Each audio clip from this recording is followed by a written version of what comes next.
Zé Maria, Ciro Gomes colocando em xeque, então, sua candidatura, isso é sério ou será parte de uma manobra, estratégia aí, já na concorrência a 2022? Olha, esta união de Ciro Gomes com o PDT é um casamento de conveniências, né? Quando ele se candidatou para o PDT, ele não tinha a presença do ex-presidente Lula no cenário. Eu já conversei sobre isso, inclusive, com o presidente do PDT, e ele diz, não, nosso candidato é o Ciro Gomes. Mas sabe aquela coisa que ele fala e deixa transparecer que no segundo turno ele apoia o Lula, quer dizer, já conta no segundo turno com Lula. Então, é esta a realidade do PDT e Ciro Gomes. O PDT tem compromissos históricos, desde a fundação lá de Brizola, compromissos com a educação. E foi exatamente isso que a bancada negociou a manutenção ali dos recursos dos precatórios para o pagamento de professores profissionais da educação, que são aqueles precatórios do Fundeb, né? E isso está na história do PDT. Ciro Gomes é o candidato e não é dono do PDT. Daí a dificuldade de relacionamento. Entendo que essa dificuldade vai se aprofundar, mas ele tem até março para escolher outro partido. Ô Amanda, será que essa decisão de Ciro Gomes é irreversível? É difícil acreditar, né?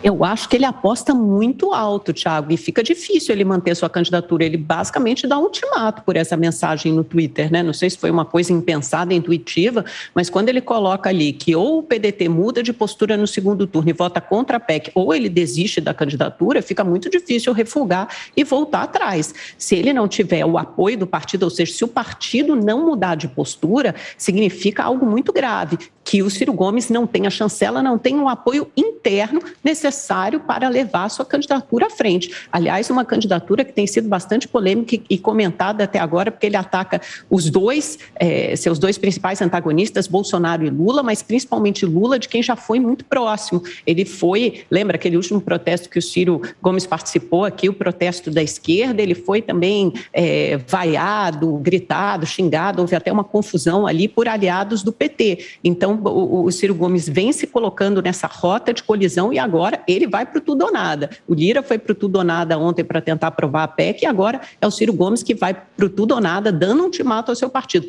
Ou vocês votam diferente no segundo turno, ou eu estou fora. Eu tenho a impressão que fica difícil recuar dessa decisão. Lembrando que o Ciro Gomes, até fui ver agora a última pesquisa XP e PESP divulgada ontem ou anteontem, ele tem entre 9% e 11% das intenções de voto. Ou seja, é um candidato de todos esses, quando a gente fala de terceira via, é um dos candidatos que tem voto. Mas quando o PDT vota a favor da PEC dos precatórios junto com o governo Bolsonaro, ele tende a passar aquela sensação também, aquela imagem de uma, não só de uma terceira via amorfa, mas também de uma esquerda muito amorfa, porque os outros partidos de esquerda, PT, PSOL, PCdoB, votaram pesadamente contra a PEC dos precatórios. Cristina Grêmio, como interpreta essa colocação de Ciro Gomes de há poucos minutos?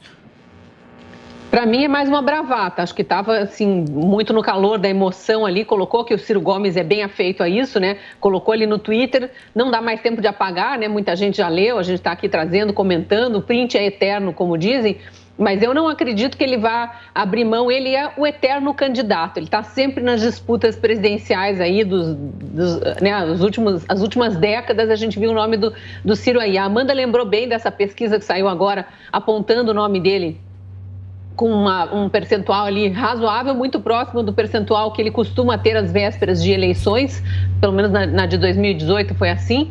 Agora, eu queria lembrar que ele não é candidato da terceira via, ele tentou se embolar ali com a terceira via, naquela manifestação muito sem quórum do dia 12 de setembro lá na Avenida Paulista, mas ele é candidato da esquerda, ele já esteve abraçado com o PT, em vários momentos, caminha junto em quase todos os momentos, né? Nessa votação da PEC dos precatórios, o PDT ficou dividido aí, mas o PDT vai sempre muito junto com o PT, com o PSOL, com os partidos da esquerda mais radical, e ele, Ciro Gomes, é radical de esquerda, ele não é nem centro, então não dá para colocar como candidato de terceira via. Eu acho que o nome dele vai continuar aparecendo, vai aparecer tanto em pesquisas espontâneas quanto colocado pelos institutos de pesquisa, e não sei se ele consegue, com essa bravata, convencer deputados do PDT a reverterem o voto em relação a essa questão dos precatórios.